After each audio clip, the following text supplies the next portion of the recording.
Real estate versus stocks, the real math. Which one will make you more money? You have $60,000 saved. You could use it to buy a rental property, or you could put it into an index fund and let the market do the work. 20 years later, both choices could leave you with hundreds of thousands of dollars. So which one actually wins? Here's the problem. Most people compare them using one number. With real estate, they look at the rent. With index funds, they look at the return. But neither number tells you what you really kept, because a rental property can bring in money every month while quietly taking money back through repairs, insurance, taxes, vacancies, and your time. And an index fund can quietly grow for years until one bad market sends your account down by tens of thousands of dollars. So let's put two people in the exact same starting position. Same money, same 20 years, two completely different ways to build wealth. And this time, we're counting everything. $60,000. Two choices. Let's call them Chris and Jordan. They're both 31. They both make around $70,000 a year. And after years of saving, they both have $60,000. Chris wants a rental property. Jordan wants index funds. Chris finds a 3-bedroom house for $300,000. He puts down $60,000 and borrows the remaining $240,000. Using a recent 30-year mortgage rate around 6.58%, the principal and interest payment on that loan is roughly $1,530 a month. Chris finds a tenant willing to pay $2,250 a month.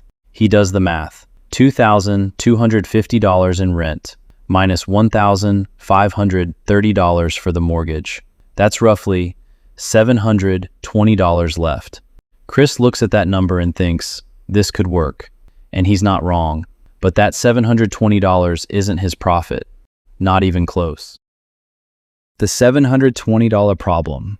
Chris still has property taxes, insurance, maintenance, and eventually something breaks. A few months after the tenant moves in, the garbage disposal quits. Then there's a leak under the kitchen sink. Then the insurance renewal comes in higher than expected. Then the tenant needs a replacement appliance. None of these expenses destroys the investment. That's not the point. The point is that the $720 keeps getting smaller. And then comes the expense every landlord hates: vacancy. The tenant gives notice. Chris expects another tenant within a couple of weeks. Instead, the property sits empty for 6 weeks. No rent. But the mortgage doesn't stop. Taxes don't stop. Insurance doesn't stop. Then Chris pays for cleaning, a few repairs, and getting the place ready for the next tenant. Finally, a new tenant moves in. The rent starts again, but those 6 weeks are gone, and the money isn't coming back.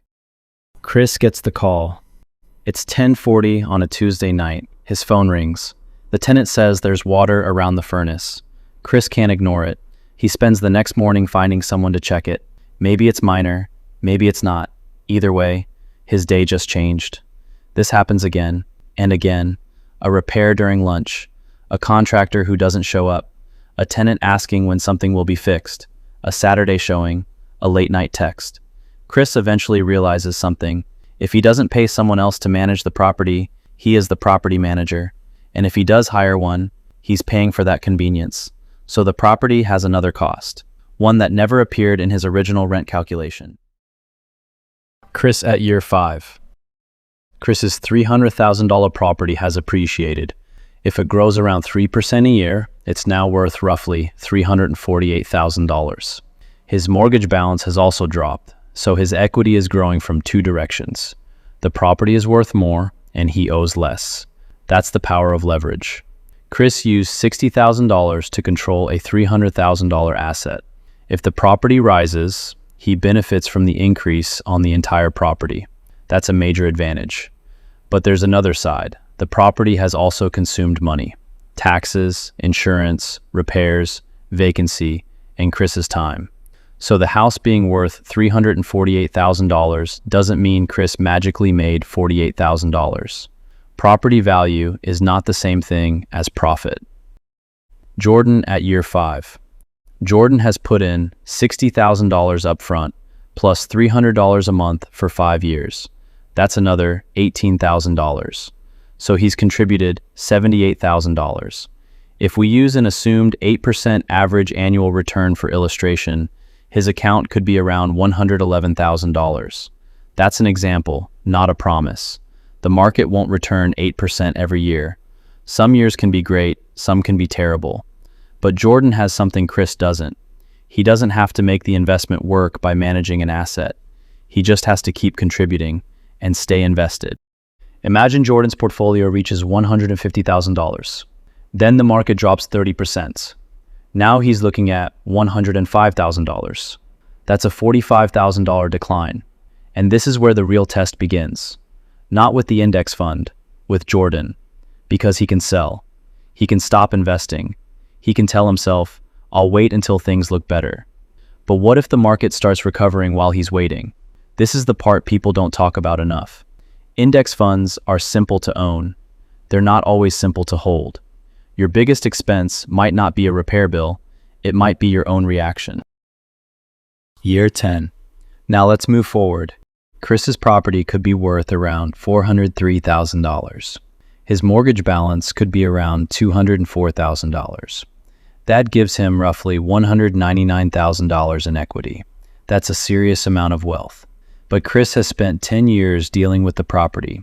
He's paid taxes, insurance, maintenance, vacancy, repairs, and maybe one or two expensive surprises.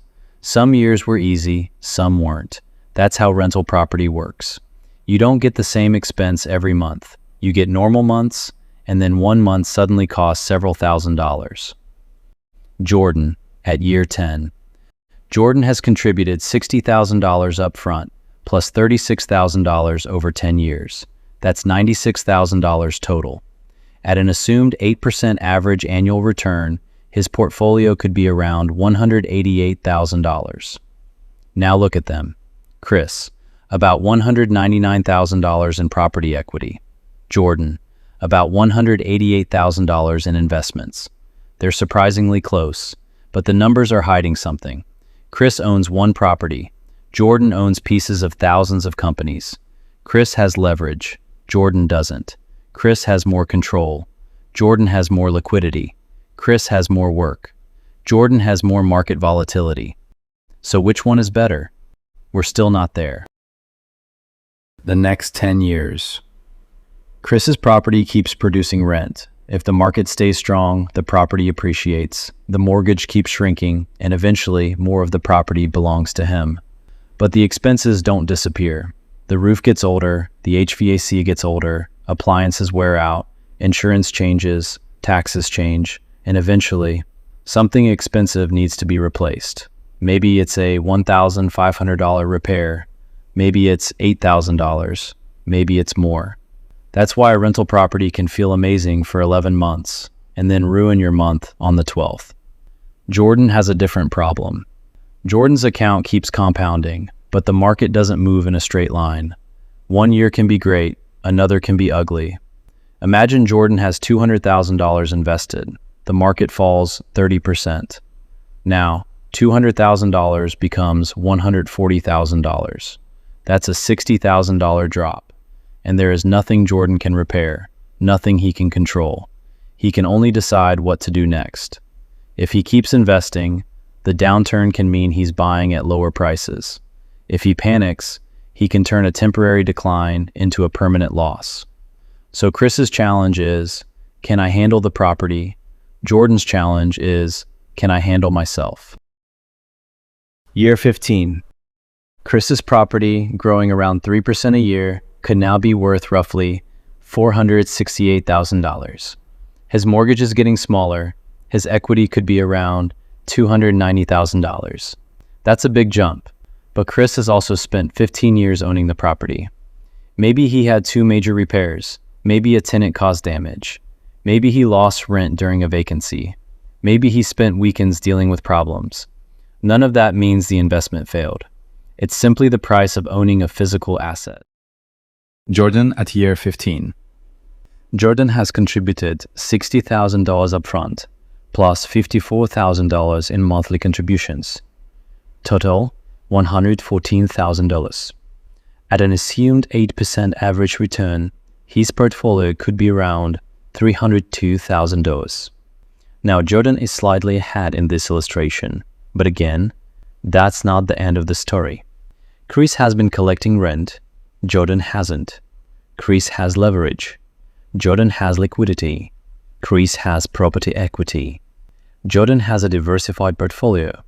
Different benefits, different risks, different costs. Year 20. Now we get to the number everyone wants. 20 years. Chris's $300,000 property, growing around 3% a year, could be worth roughly $542,000. His mortgage balance could be around $135,000. So his equity is around $407,000. That's real wealth. And Chris may have collected rent for 2 decades, but he also had 2 decades of repairs, taxes, insurance, vacancies, maintenance, and time. The actual profit depends heavily on what happened during those 20 years. Now Jordan, he started with $60,000. He added $300 every month.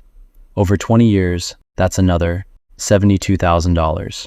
Total contributions, $132,000. At an assumed 8% annual return, his portfolio could grow to roughly $472,000. About $340,000 of that is growth beyond his own contributions. And he never had to replace a water heater, never had to find a tenant, never had to fix a roof. But he did have to sit through market crashes. So, did Jordan win? Not so fast. On these assumptions, Chris has around $407,000 in property equity. Jordan has around $472,000 in investments. It looks like Jordan wins, but that's not a complete comparison. Chris collected rent along the way. Jordan didn't. Chris used leverage. Jordan didn't. Chris paid property expenses. Jordan dealt with market volatility. Chris has one major asset. Jordan has thousands of companies. Chris's wealth is less liquid. Jordan's is much easier to access. And Chris spent time managing the property. Jordan spent almost none. So the question isn't which number is bigger. The question is, what did each person have to give up to get there? What real estate charges you? Real estate can charge you with debt, repairs, vacancy, insurance, taxes, your time, concentration risk.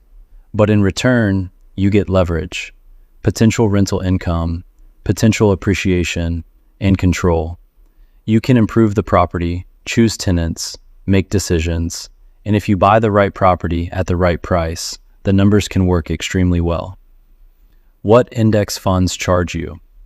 Index funds charge you differently. They charge you with volatility, patience, less control, and the biggest one, discipline. You don't have to fix anything, but when your account drops 30%, you still have to stay calm. When everyone around you is chasing the latest hot investment, you still have to stick with your plan. That's the price of simplicity. And there's one cost both have: time. Chris gives time to the property, Jordan gives time to the market. Chris deals with problems now, Jordan waits for compounding later. Chris's investment can demand attention, Jordan's can demand patience. Neither one is free, they simply charge you differently. So, which one should you choose? If you're looking at a rental property, don't just ask, how much rent will I get? Ask, what's the mortgage? What's the insurance? What's the tax bill? What happens if the property sits empty? What happens when something expensive breaks? How much cash do I need in reserve? And how much of my time am I willing to give this? If you're looking at index funds, don't just ask, what's the average return? Ask, can I keep investing when the market falls? Can I leave the money alone for 10 or 20 years? Can I handle seeing my account drop 30%? Can I stay consistent? That's the real comparison. And maybe you don't have to choose. This is where the story gets interesting. You don't have to be Chris, and you don't have to be Jordan. You could use both. Real estate can give you leverage and rental income. Index funds can give you diversification and liquidity. One requires more work. The other requires more patience. One gives you more control. The other gives you more flexibility. And together, they can give you different ways to build wealth. The real lesson.